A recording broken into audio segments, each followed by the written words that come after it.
capítulo 19, verso 3 diz assim. Os irmãos acharam? Amém. O que vendo ele, se levantou e para escapar com vida se foi e veio a Berseba, que é de Judá, e deixou ali o seu moço. Eu vou ler novamente. O que vendo ele, se levantou e para escapar com vida se foi e veio a Berseba, que é de Judá, e deixou ali o seu moço. Amém? Amém. Vamos orar ao Senhor, para que o Senhor, assim, através de mim, Ele possa falar com você. E você possa ouvir a voz do Senhor e entender o que Ele quer falar em cada coração nessa noite, em nome de Jesus. Então, nessa oração, peça isso para Deus. Amém? Senhor Deus e Pai, eu começo essa oração no nome de Jesus. Te agradeço, Senhor, pela Tua palavra, pelos Teus filhos que estão aqui nesta noite. Pai, para serem ministrados, Senhor, e que essa palavra, Senhor, possa cair em terra fértil, e que essa palavra, Senhor, possa produzir frutos dignos de arrependimento. Pai, usa a minha vida, Pai, que eu diminua e o Senhor cresça, e que a Tua vontade seja feita nesta noite, no nome de Jesus. Amém. Amém? A igreja pode sentar, mas sente, né? Ligado no nome do Senhor. É muito importante nós adorarmos a Deus. É muito importante nós cantarmos para o Senhor, nós glorificarmos o nome de Deus. Mas também é muito mais importante nós ouvirmos a palavra entrar nos nossos corações e nós sairmos daqui alimentados, fortalecidos, porque a palavra do Senhor é a porção que nos alimenta, que nos sustenta, que no momento da dificuldade, no momento da adversidade, você traz à memória aquilo que te dá esperança. Você começa, o Espírito Santo de Deus começa a te relembrar aquilo que você já leu, aquilo que Deus ministrou no teu coração, e isso vai te dando força para você caminhar, vai alegrando o teu coração mesmo na luta, mesmo na adversidade. E essa passagem do livro de Reis vai nos falar sobre Elias. E é interessante que eu estava assim pedindo a Deus, né, para que Deus me desse uma palavra do que Ele queria falar aqui essa noite. Irmãos, porque quando nós nos dispomos a pregar a palavra de Deus, nós temos que ter um coração sensível, um coração aberto a pregar aquilo que Deus quer falar, né, ter esse entendimento, porque não é o que eu quero, não é que eu, de repente, uma passagem, eu gosto mais dessa passagem, eu tenho mais facilidade nessa passagem, essa passagem da Bíblia ela fala comigo, mas ela tem que falar comigo, ela tem que falar com você, e Deus tem que confirmar aos nossos corações a palavra, porque Deus sabe o que você precisa, Deus sabe o que você veio buscar nessa noite, Deus sabe como você entrou aqui, Deus sabe como você saiu da sua casa, Deus sabe como você deixou a sua casa, Deus sabe como você vai entrar, vai chegar na sua casa e vai encontrar, Deus sabe de todas as coisas. Então nós vamos falar hoje sobre Elias. Eu li aqui no capítulo 19, mas nós vamos voltar um pouquinho, né, lá no 17. Mas nesse versículo 3, antes de nós irmos para o versículo 17, quando você lê esse versículo, dá a impressão que assim, que Elias não dava para fazer mais nada, não tinha solução para aquele problema, não tinha solução para aquela situação que ele estava passando e prestes a passar. E às vezes é assim na nossa vida. Nós nos encontramos em algumas situações que nós olhamos para um lado, olhamos para o outro, tentamos até resolver o problema de alguma maneira, mas tem hora que parece que não vai dar, parece que tem hora que não tem solução, parece que tudo está acabado, parece que não há mais nada a se fazer. Mas eu quero dizer uma coisa para você, até voltando no hino que nós acabamos de louvar. Se você não sabe o que fazer, adore ao Senhor. Se você não sabe o que fazer, cante louvores a Deus, porque o louvor, a palavra fala que o Senhor ele habita no meio dos louvores. Então, se Deus habita no meio dos louvores e você começa a adorá-lo, e você começa a buscar a presença de Deus, Ele começa a direcionar a tua vida, começa a te direcionar para que você resolva o problema da melhor maneira possível. Mas nós vamos ver que Elias foi um grande homem de Deus. Elias foi um grande profeta usado por Deus. E se você acompanhar a vida de Elias, se você tiver a curiosidade, ou já teve, de ler como Deus o usou, você vai ver que foi algo tremendo, um grande profeta usado na mão de Deus. Mas ele passou por algumas situações, e nós vamos ver aqui no decorrer ministração, algumas situações que parece que tudo aquilo que Deus fez na vida dele, através dele, parece que ele tinha esquecido, ou parece que a sua fé tinha diminuído, ou parece que não era o mesmo Deus que ele estava servindo. Alguma coisa aconteceu na vida de Elias. E às vezes na nossa vida é a mesma coisa. Nós estamos caminhando, orando, buscando, vamos na igreja, aí de repente alguma coisa acontece, uma palavra vem, uma situação vem, e nós queremos parar, nós queremos voltar para trás, nós queremos nos esconder, nós queremos fazer tudo menos aquilo que Deus mandou que nós fizéssemos. E quando nós olhamos para a vida de Elias, aconteceu isso.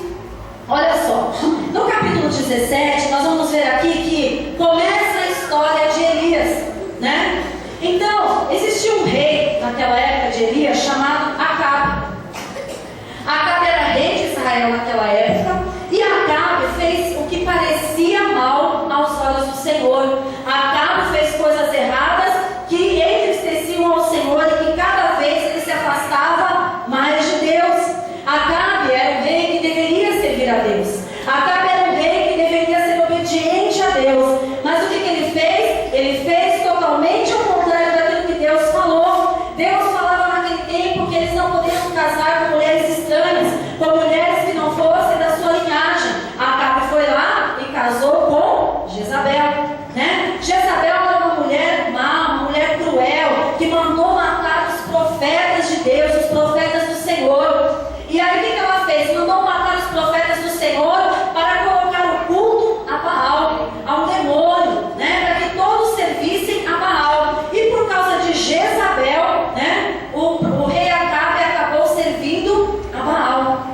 Eu quero dizer uma coisa para você: não se deixe influenciar por nada e nem por ninguém.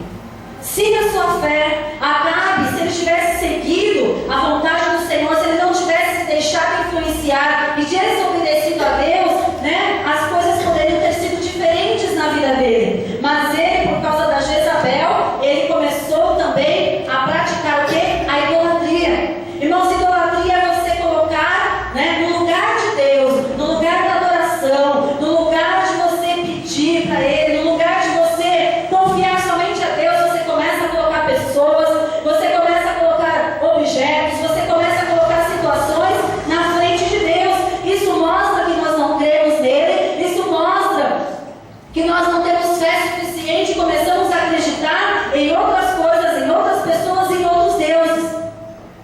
E foi assim que aconteceu com Acabe. E aí nós começamos a ler o capítulo 17 e nós encontramos Elias. Irmãos, olha só o que o profeta tinha que passar naquela época. Hoje, às vezes nós temos que trazer uma palavra, nós temos que dar um folheto, evangelizar, convidar alguém para vir na igreja, entregar um convitinho no chá das irmãs, no culto das irmãs. Às vezes nós ficamos, mas eu não sei falar, como é que eu vou chegar lá e vou entregar, como é que eu vou vender um CD, que às vezes eu ouço, né? Irmãos, tem que vender o CD para a pessoa vir aqui, mas eu não sei vender, né? Eu não sei isso, eu não sei aquilo. Umas coisas que, se você analisar, são fáceis, né? Se você analisar, são coisas fáceis. Imagina você chegar para um rei, né? Um rei que não buscava Deus, um rei que era casado com uma mulher terrível, e você chegar para ele e falar assim, olha só no versículo, no capítulo 17. Então Elias, o tesbita, dos moradores de Gileade, disse a Acabe: vive o Senhor, Deus de Israel, perante cuja face estou, que nestes anos nem orvalho, nem chuva haverá, senão segundo a minha palavra.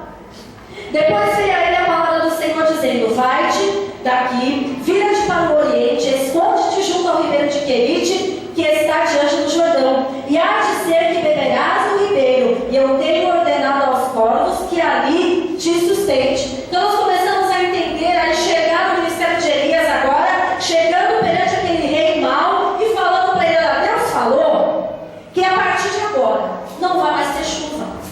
Deus falou que a partir de agora, dessa minha palavra que Ele está mandando eu falar para você, nem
a tua caminhada. Mesmo que para você tenha que vencer um gigante a cada dia, você tenha que lutar a cada dia com o teu eu, com a tua carne, com o diabo, com o mundo, né? Eu quero dizer uma coisa para você: Deus, Ele vai te sustentar. Tão somente obedeça, tão somente fique no propósito e no querer de Deus, porque aquele que obedece a Deus, Ele sustenta as nossas vidas. Você crê dessa maneira? A mesma coisa aconteceu com Elias. Elias foi lá, deu um recado, e Deus falou: olha, vai para lá, perto do Jordão, no ribeiro de Queres, que eu vou te sustentar. Agora, para Elias, quando ele deu essa sentença para Acabe, parecia que nada, que não tinha mais jeito, porque dava a impressão que ele também estaria na mesma situação. Às vezes nós somos levados a situações que parece que não vai ter jeito, parece que não vai ter saída, mas aí Deus fala para você: eu vou te dar uma saída, eu vou te dar uma estratégia, eu vou te dar um direcionamento e você vai ser sustentado por mim. Tem pessoas, irmãos, que têm medo de fazer a obra de Deus. Alguns porque acham que Deus vai exigir algumas coisas que talvez ele não esteja preparado, ela não esteja preparada. Eu quero dizer uma coisa para você: se for o momento de Deus te usar, se de repente Deus tiver que tirar você da tua vida secular, do teu trabalho, para que você exerça o ministério, para que você pregue, para que você louve, para que você ande nos quatro cantos da terra, para que você faça a vontade de Deus, Deus, Ele vai te sustentar. E sabe o que é mais interessante? Ele vai te sustentar de uma maneira que você nem imagina. Irmão, se Deus chegasse para você e falasse assim: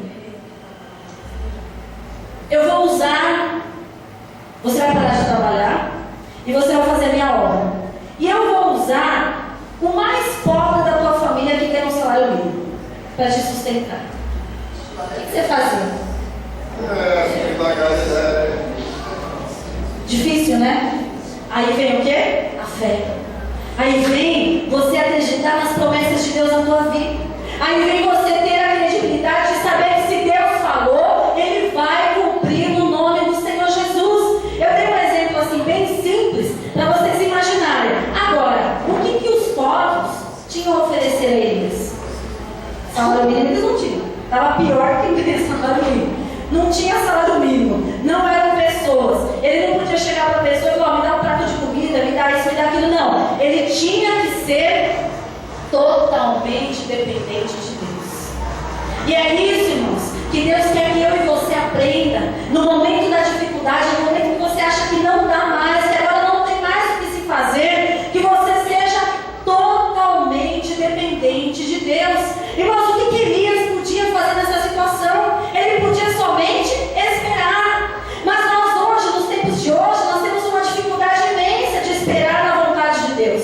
Imagina se Deus falasse assim: você vai ser, as suas necessidades vão ser supridas por uma pessoa que eu vou mandar, que tem muito menos condições que você.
a vida de Elias secou também.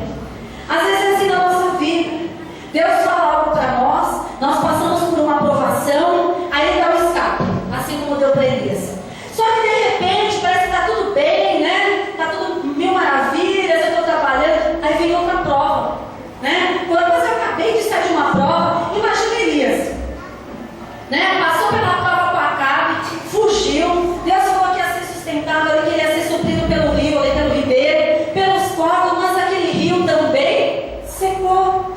E às vezes na nossa vida é assim, às vezes está tudo bem, de repente seca tudo. De repente tudo acontece. De repente você olha para um lado, não tem como resolver aquela situação. Você olha para o outro, aí você volta de novo. Irmãos, vocês têm que entender, nós temos que entender que a nossa vida, a nossa caminhada de fé vai ser assim. Você passa por um problema, aí você ora, você busca Deus, Deus te dá a vitória. Aí Deus te dá um tempo assim para você dar uma descansada. Daí a pouco vem outra situação, vem outro problema, aí você busca Deus, Deus te dá a saída, Deus te dá um escape. Aí você pode estar perguntando, mas por que Deus faz isso? Será que Deus é ruim? Não. Deus, Ele sabe a minha vida, o meu coração e o teu coração, que se tudo tiver mil maravilhas, a gente não busca Deus. Se tudo tiver mil maravilhas, nós não buscamos ao Senhor. E essas provações, essas situações, essas sequidões que às vezes acontecem na nossa vida, serve para nós amadurecermos, serve para nós crescermos na fé, serve para nós termos mais fé, para que se amanhã acontecer uma situação semelhante, você vai lembrar do que Deus fez na tua vida e você vai passar por essa prova cantando o hino da vitória, sabendo que Deus já te deu escape, que Deus já proveu e que Ele é o mesmo Deus, não mudou, que você continua buscando e que Ele vai entrar com providência em nome de Jesus. Porque Deus, irmãos, Ele jamais vai desamparar os seus. Deus, Ele jamais vai deixar você à deriva. Nós pensamos que estamos à deriva. Nós pensamos que Deus não está olhando para nós. Nós pensamos que a situação que a gente está, que Deus nos abandonou. Mas você vai ver que quando aquele rio seca, no versículo 8 diz assim: então veio a ele a palavra do Senhor dizendo: levanta-te e vai a Sarepta, que é de Sidom, e habita ali. Eis que eu ordenei ali a uma mulher viúva que te sustente. Aí nós vemos de novo a mão de Deus sobre a vida de Elias. Aí nós vemos de novo a provisão de Deus na vida de Elias. Irmãos, se aqueles corvos não tinham nada para oferecer para Elias, uma mulher viúva, no momento de escassez, no momento de uma terra que passava fome, que não tinha água, eu quero fazer uma pergunta para vocês: o que aquela mulher podia ajudar Elias? Irmãos, ela não tinha nada para oferecer. Se você continuar lendo essa passagem, você vai ver que Elias obedeceu a Deus, saiu lá de perto do ribeiro, foi até Sarepta, encontrou com aquela viúva. Aquela viúva estava ali colhendo madeira, com as madeiras, para quê? Para fazer o seu último alimento, para ela e seu filho. Quando Elias chegou para ela e falou assim: olha, me dá um pouco d'água, ela levou um pouco d'água, agora me faz um bolo para eu comer. Ela chegou e falou assim: mas eu só tenho um pouquinho de farinha e só tenho um pouquinho de azeite. Aí Elias falou para ela assim: não, você vai fazer esse bolo, primeiro você vai trazer para mim e depois você e o teu filho vão se alimentar. Aqui nós aprendemos várias coisas. Primeira coisa, honrar os servos de Deus. Ela poderia muito bem chegar para Elias e falar assim: imagina, eu estou aqui morrendo, tem meu filho, eu vou lá, o profeta vai morrer também, deixa ele se virar, né? Ele é profeta de Deus, ele que ore, Deus mande comida para ele. Mas ela não, ela obedeceu o homem de Deus. E porque ela obedeceu o homem de Deus, o profeta de Deus, ela foi abençoada, ela e o seu filho, a sua casa, e durante 3 anos e meio, que foi o tempo que durou aquela escassez, não faltou alimento na vida daquela viúva. Irmãos, aquela mulher não tinha nada para oferecer para o profeta, nada, mas ela obedeceu. Talvez você entre na presença de Deus e às vezes isso acho que acontece com qualquer um de nós. Tem hora que nós não sabemos nem o que oferecer a Deus. Nós vamos orar, nós não sabemos nem como orar, nós não sabemos que palavras expressar para Deus, nós não sabemos se nós pedimos, nós não sabemos se agradecemos, nós muitas vezes não temos o que ofertar ao Senhor na nossa oração, na nossa adoração. Mas se a palavra do Senhor fala para você adorar, se a palavra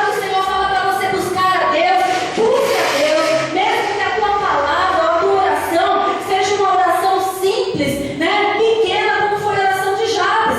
Jabes, se você ler em Crônicas, você vai ver que a oração dele se resume, se não me engano, em um versículo ou 2 versículos. Ele fala toda a sua oração e aquilo que ele precisava para Deus.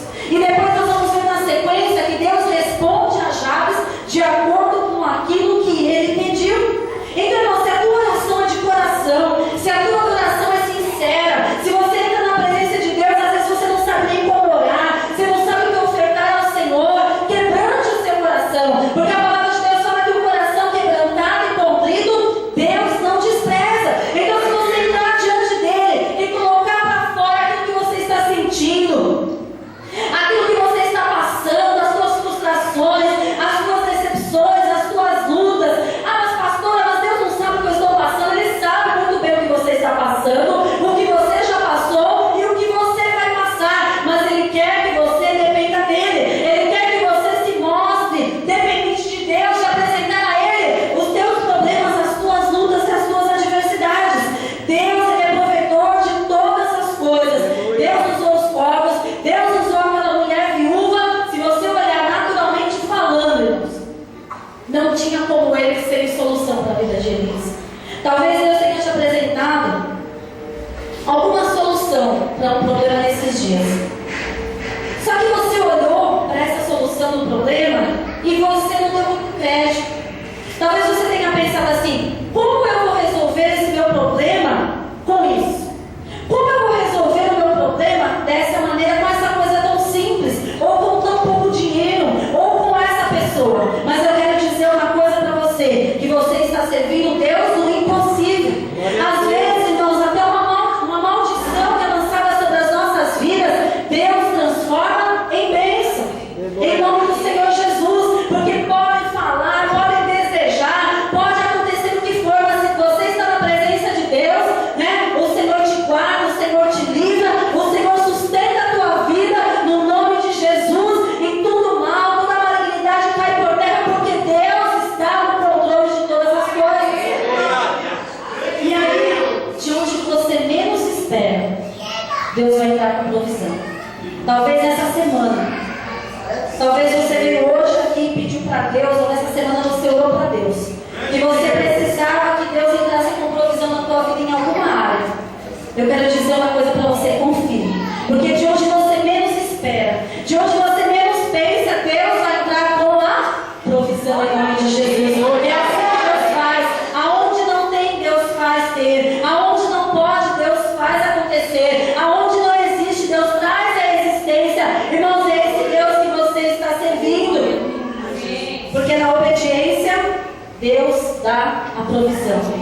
E é interessante que aquela mulher foi suprida, irmãos, durante aqueles anos de seca, durante aqueles anos ali, onde não havia água, onde não havia escassez de todas as coisas. Mas os 3 anos se passaram e nós vamos para o capítulo 18. E diz assim: após 3 anos, olha o que Deus fala para Elias: volta para cá. Né? Nessa época, irmãos, depois de 3 anos sem água, a fome estava pior do que no começo. E aí o que aconteceu? Então surge novamente Elias falando a Acabe. Versículo 17 do capítulo 18. Aí Acabe vê Elias e fala assim: e sucedeu o quê? Vendo Acabe Elias, disse-lhe Acabe: és tu o perturbador de Israel?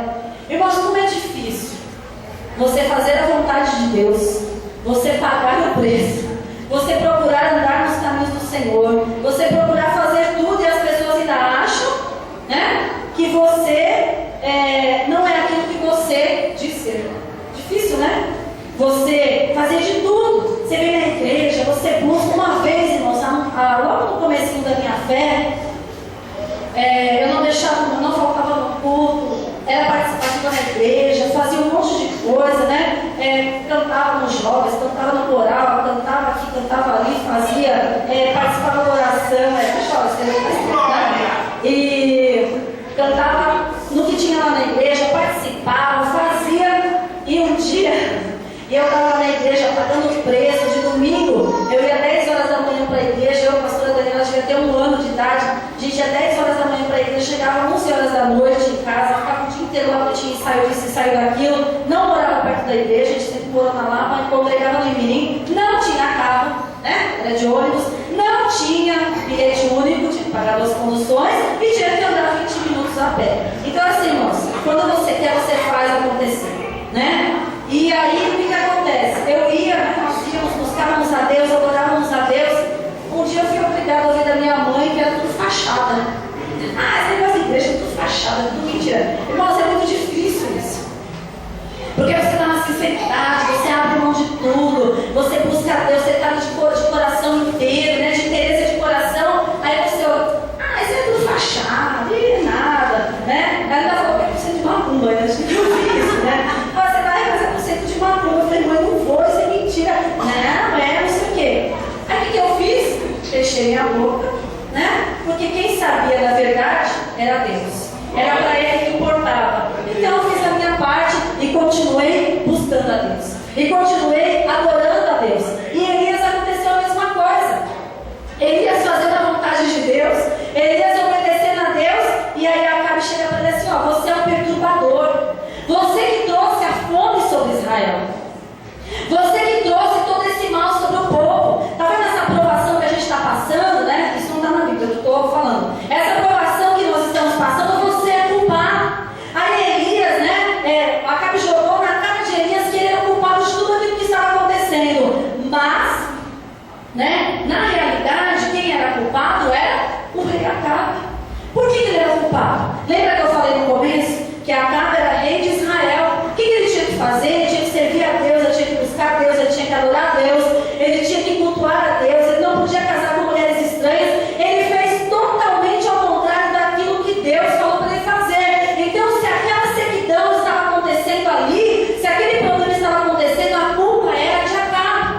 E aí nós vamos aprender o seguinte, irmãos, às vezes eu e você passamos por algumas situações e nós começamos a colocar a culpa no outro. Eu estou passando por essa prova porque a fulano de tal falou isso para mim, então eu me enfraqueci. Eu estou passando nessa luta porque fulano de tal fez isso e aquilo. Eu estou passando por essa luta porque fulano de tal. Nós sempre queremos jogar a responsabilidade nos outros.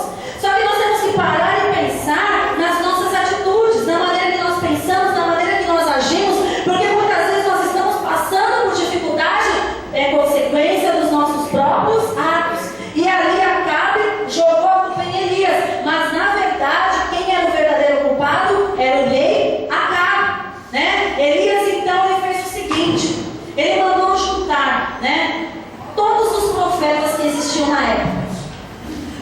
A Jezabel, sabe o que ela fazia? Ela pegava, na hora que ela ia comer, almoçar, jantar, ela juntava 850 profetas. Ela pegava os 450 profetas de Baal, que adoravam a Baal, pegava 400 profetas de Azera, né, que era a deusa feminina de Baal, e aí ela juntava aqueles 850 profetas, comia com eles, né, e fazia lá o seu culto a Baal, a sua idolatria, fazia tudo isso. Então Elias, com certeza direcionado por Deus, ele falou assim, olha, junta todo o povo de Israel no Monte Carmelo, junta os 450 profetas de Baal, junta os 400 profetas de Azera, né? E ali nós vamos ver quem é o Deus verdadeiro. Porque se todo mundo estava indo pelo Deus de Jezabel, pelo Deus de Baal, e Elias estava falando que o Deus verdadeiro era o Deus de Israel, Elias agora chama o povo na responsabilidade. Irmãos, é por isso que às vezes nós chamamos a atenção, nós alertamos para a palavra do Senhor, nós alertamos para a vida que nós estamos levando. E Elias, no capítulo 18, verso 21, ele chama o povo à responsabilidade e diz assim: então Elias chegou a todo o povo e disse: até quando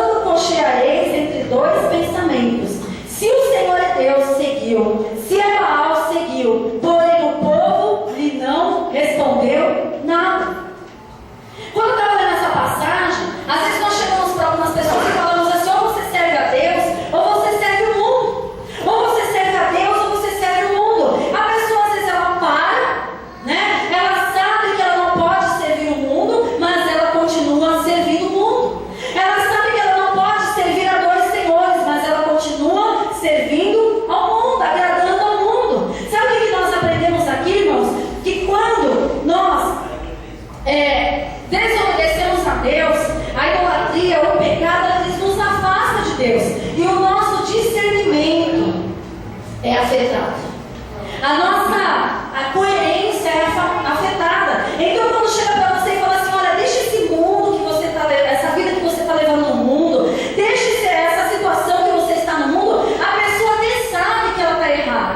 A pessoa até sabe que ela tem que mudar de atitude. Ela sabe que aquilo não vai levar a lugar nenhum, mas ela não consegue se desprender. Por quê? Porque o seu discernimento está afetado pelo pecado. E o pecado nos afasta de Deus. Quanto mais nós desobedecemos a Deus, mais nós nos afastamos dele. E aquele povo ali, quando Elias falou: olha, se vocês acham que Deus de Israel é Deus, segue ele. Se vocês acham que é Baal, segue a Baal. Mas não fica assim, um pé na igreja, um pé no mundo, um pé na igreja, um pé no mundo. Uma hora adora, outra hora não adora. Uma hora canta, outra hora não canta. Uma hora lê a Bíblia, outra hora não lê. Uma hora ora a Deus, outra hora não ora. Uma hora está lá falando, glória a Deus, né? E vem na igreja, dá lugar e fala em línguas estranhas. Na outra hora está falando palavra. Irmãos, não dá para ficar com um pé no barco e um pé no outro barco. Esse barco aí, um deles vai afundar. Mas sirva ao Senhor. E ali, o discernimento deles, eles estavam confusos, porque eles não conseguiam se decidir pelo Deus de Israel. E aí Elias falou o seguinte: então tá os 850 profetas aí, então nós vamos fazer o seguinte: nós vamos levantar 2 altares, e nesses altares os profetas de Baal e de Azera vão pegar um bezerro, vocês escolhem o bezerro, colocam no altar, e eu vou deixar vocês buscarem a Baal primeiro.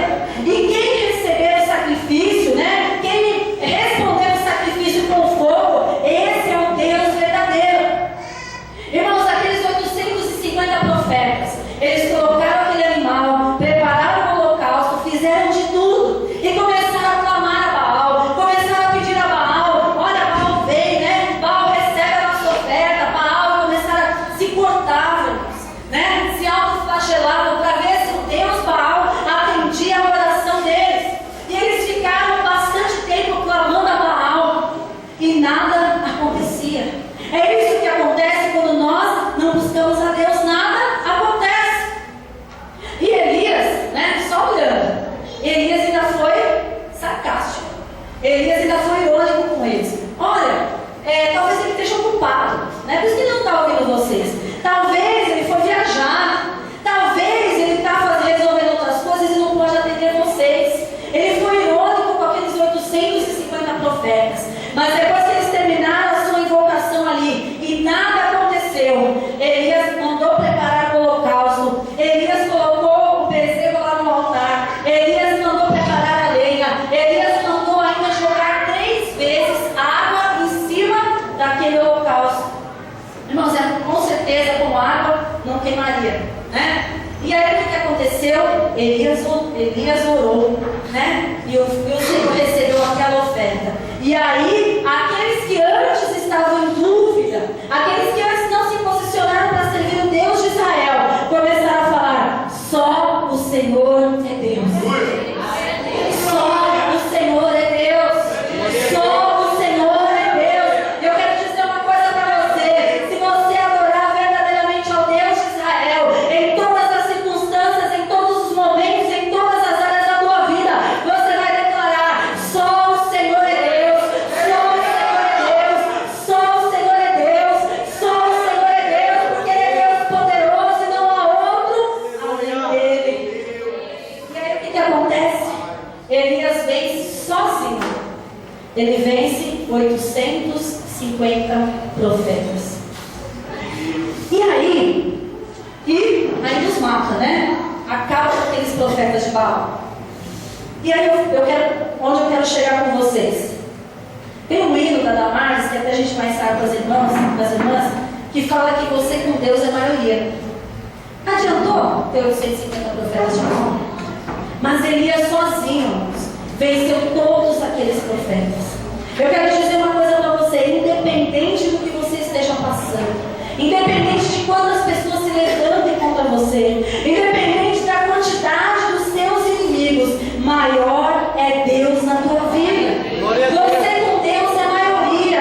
Não importa palavras contrárias, não importa situações adversas, não importa a inveja, não importa a palavra contrária, não importa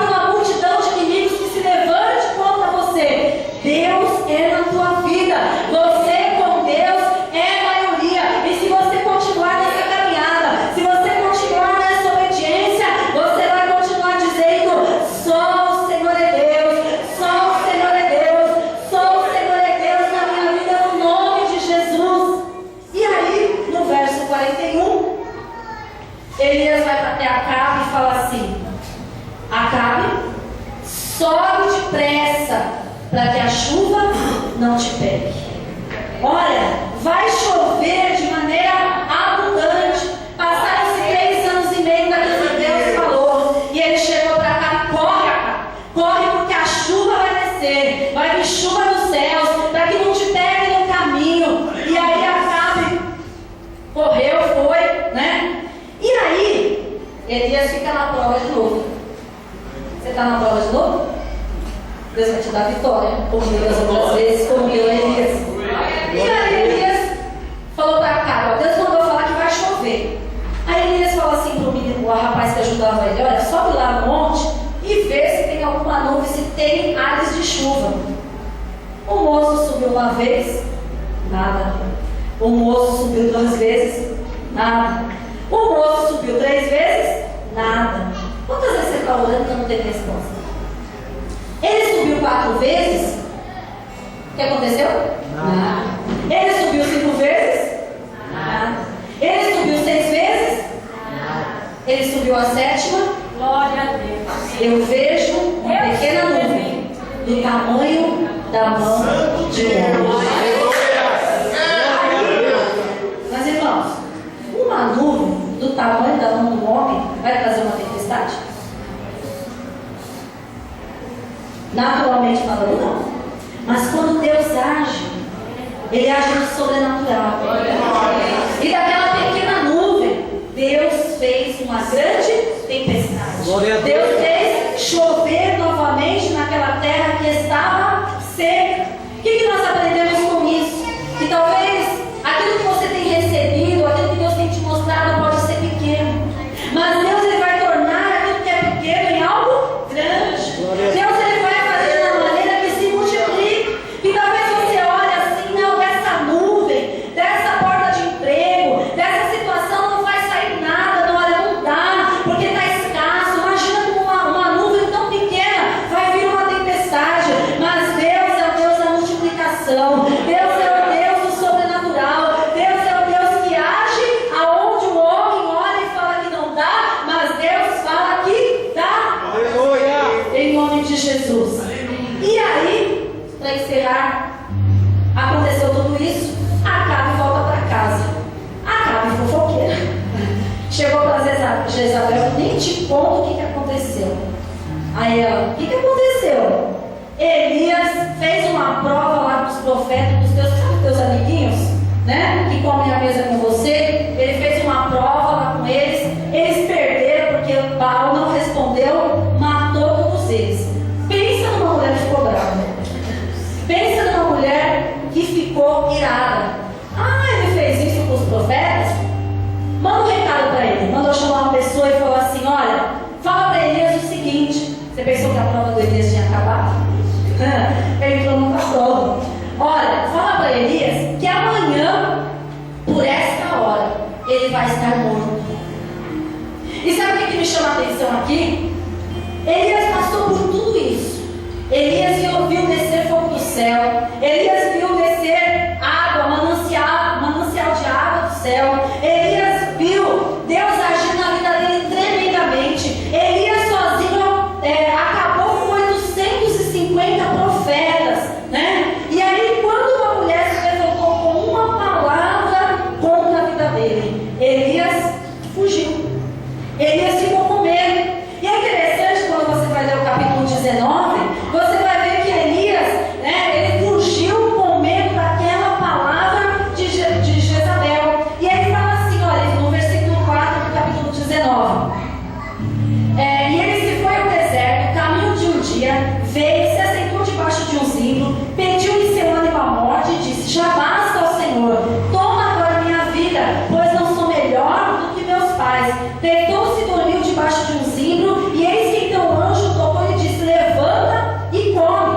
Olha o que aconteceu com Elias. Ouviu aquela sentença de morte de uma mulher, de uma única mulher, temeu e fugiu. Quando a gente começa a ler um pouquinho mais a história, estudar um pouquinho sobre Elias, a gente vê que ele meio que ele começou a se fazer de coitadinho perante Deus. Porque, irmãos, se ele pediu a morte aqui, depois que ele fugiu da Jezabel, por que ele não ficou lá para matar ele? Era mais fácil, mais rápido, indolor, sei lá, né? Ó, dá só uma corta minha cabeça, já era, sei lá, né? Irmãos, ele tinha uma sentença de morte, ele forja uma sentença de morte para pedir a morte para Deus? Não tem muito sentido. E aí, quando ele vai se deita debaixo de uma árvore, né? E dorme.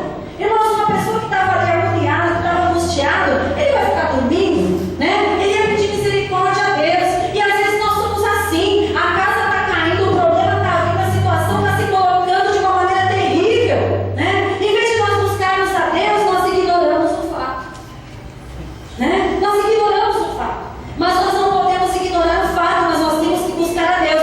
Tanto é que Deus olhou, viu Elias naquela situação e mandou um anjo.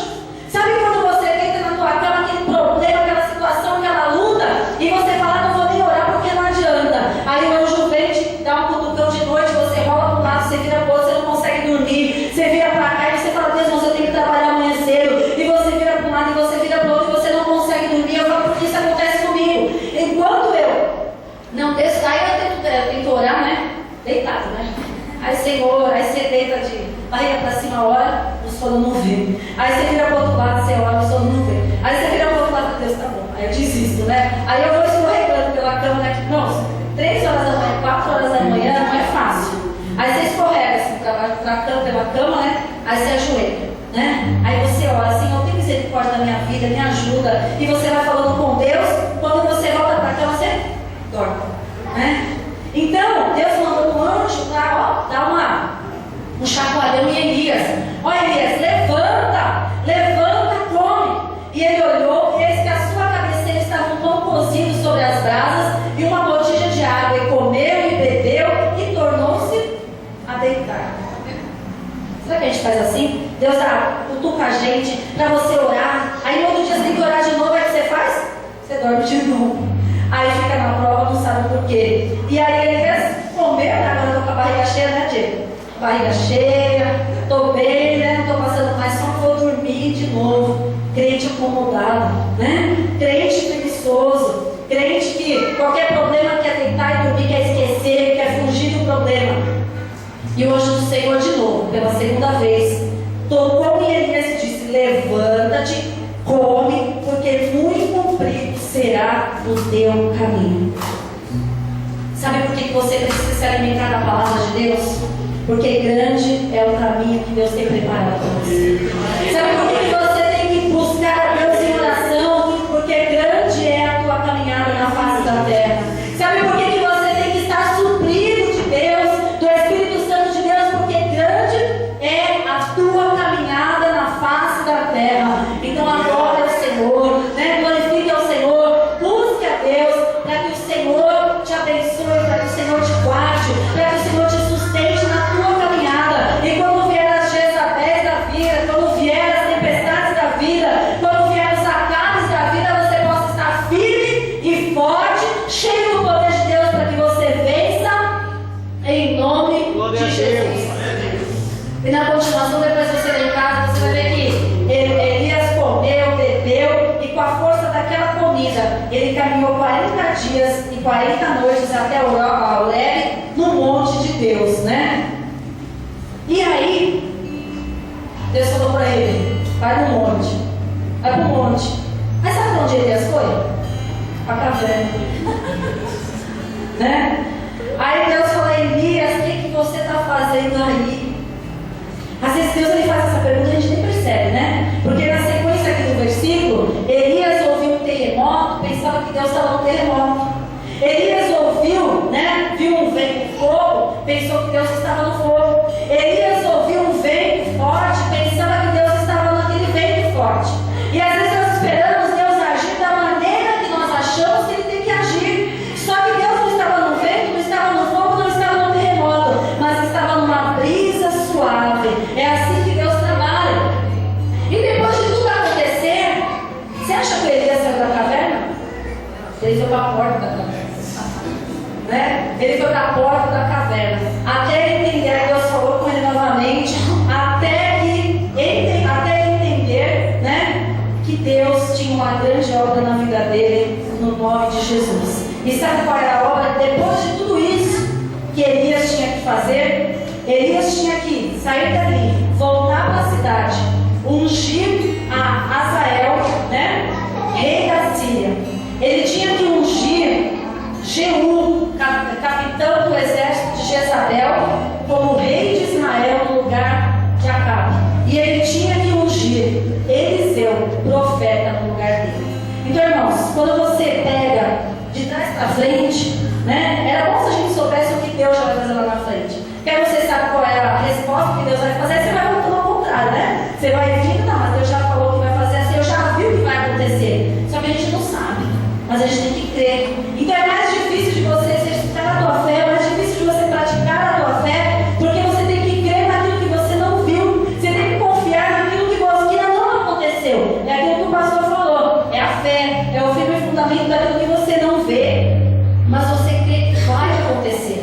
Então Deus tinha uma grande obra na vida de Elias. Deus usou Elias grandemente, mas ele ainda tinha que ser um canal de bênção na vida dessas 3 pessoas. Ele passou por tudo isso, mas ele foi vitorioso, assim como eu e você. Independente